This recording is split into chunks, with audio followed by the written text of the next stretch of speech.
Welcome to Nintendo Ninja News. I'm your host, Chris Dices, and we're here to talk about, here on the NNN show, about the Nintendo Switch, obviously. It's been out now for about 3 days, and and I thought that I would talk to people about my thoughts about it now that I've done the unboxing and all that sort of stuff. And I'm now back to talk about what my thoughts and feelings are. Now, remember in the unboxing video that new controllers take some time to get used to and things like that.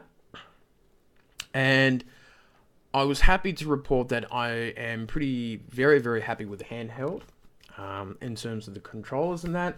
Sort of playing Zelda is a bit like this. As you can see, my hands, one goes up on there, and I sort of hold it like this. But then again, it might change for other games, such as Mario Kart.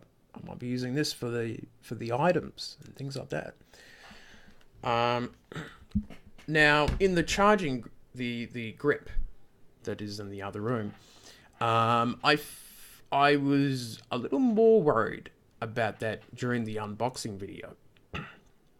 And I thought, oh, it seems a bit cramped. And I think because I've got smaller hands and I didn't find any problems holding the Nintendo 64 controller, which is probably the worst controller made, despite me enjoying it. I actually felt comfortable with it, and I haven't had too many problems. Sometimes there's a bit of a not a wide enough gap between this and the buttons, as you can tell. Sometimes that is a little problematic in terms of quickly trying to get the buttons and movement there. It gets a little bit squished. And I think if they released sort of a grip controller for the Joy-Cons, which was a little wider, I think that would actually make things better in terms of gripping it over a bit. Even I have longish fingers, but still small hands. I still felt like it was sort of cramped a bit. If they made it, instead of this, a little further along like that, I think Nintendo might be onto a bit of a winner there in that respect. The operating system works fluently well. It's fantastic. It's really quick and nippy. My favorite thing is the capture thing, which is fantastic. Take a picture, say something funny, and post it off to Facebook and Twitter. No real problems with that. I do acknowledge that the operating system is bare bones, and that they should have some sort of messaging system and voice chat on it, which is pretty annoying. So I think there's definitely room for improvements on that operating system, and I hope that Nintendo actually listens to the fan base and gets onto that soon, because I'm sure that there will be nitpicking on that. Now, the games I've played, I've only been able to really play Legend of Zelda in depth. It's a masterpiece of a game. I absolutely love it. No problems with that whatsoever. Obviously, you've heard reviews and things from Digital Foundry, which, you know, checks out frames per second and all that sort of thing. They're very meticulous about that. Apparently, it's better to play in the handheld mode. I do notice every now and again the frame rate of Breath of the Wild goes down, but it really doesn't have too much of an impact on me. I think for the everyday gamer, people like myself who don't obsess about, you know, it's half a frame down per second, and oh, there's a little texture there, not quite right, and oh, the wind's not blowing in the right direction in the game, better mark that down. I think everyone is enjoying the heck out of the game, and I think it's really good. The screen is probably the best feature. It is a fantastic screen. It's easy to see. I can turn the brightness down and save on battery power. I did a bit of a real-world sort of test. I played it for probably about 3.5 hours with Breath of the Wild, mostly playing it and doing it a bit online, and it still had about 29% battery life on it, which is pretty good. So I was impressed by that. So I was very happy about that result. I played it in tabletop mode a little bit, and the kickstand is not the best one, I would say. There's a bit of a weak point, but I did suggest in another video that something like the Wii U stand is actually a pretty good replacement. And there is actually a Switch stand that you can use, and you can actually put the USB-C connection under it, and it makes it look, you can charge it all at the same time. So I might get that down the road for that sort of thing.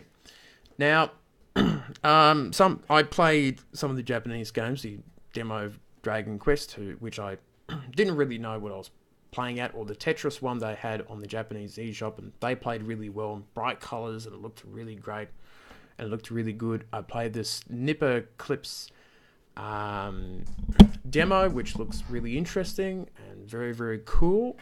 I've heard reports that 1-2 Switch is a fairly average experience in terms of the mini games, and that it's good for, you basically need to be drunk in order to enjoy it.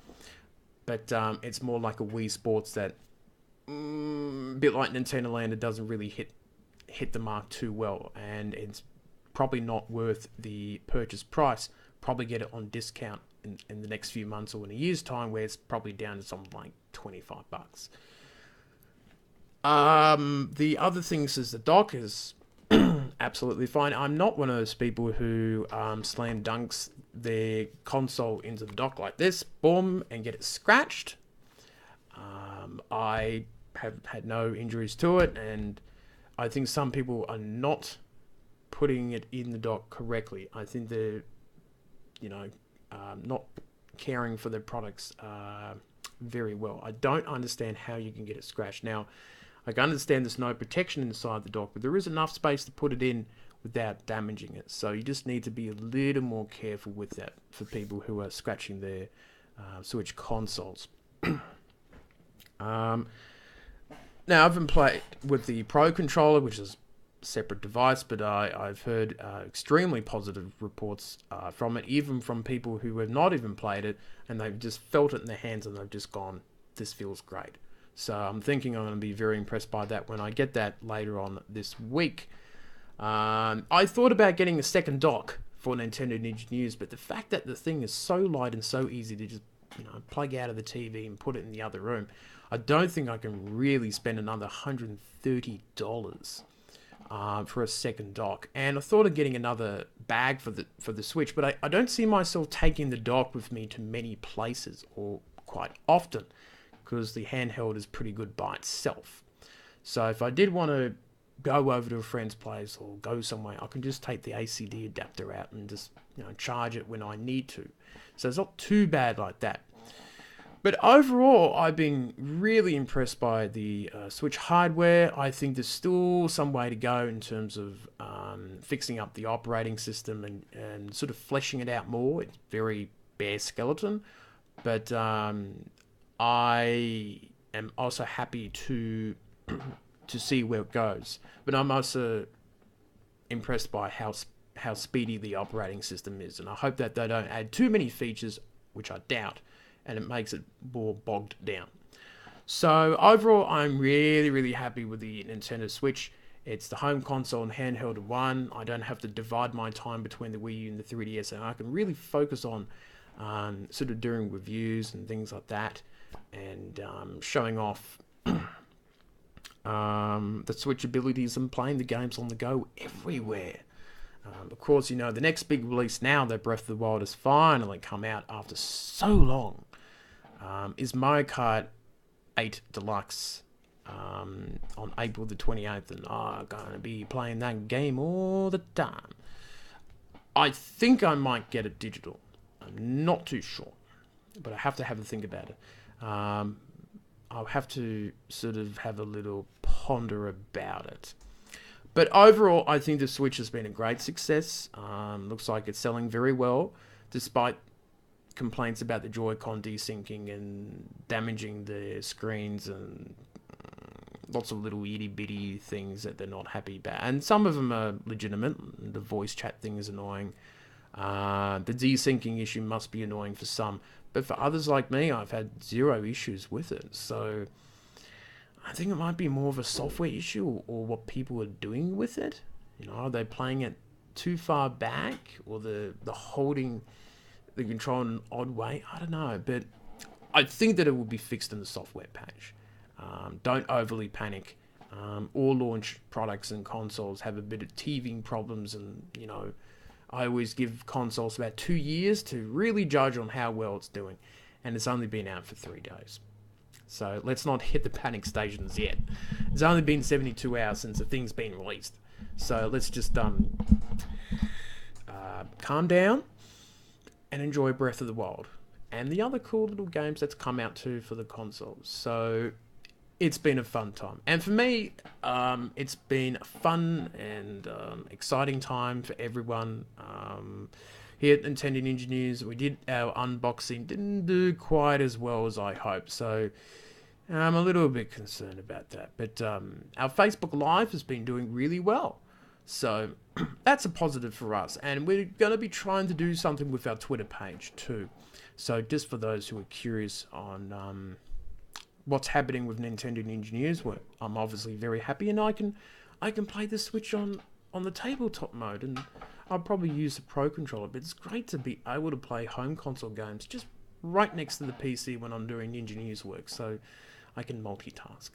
So all positive reports from the Nintendo Switch experience so far, and I'll keep on talking about how I feel it's all going for me personally in the future. So that's it from me, and I shall see you next time on Nintendo Ninja News.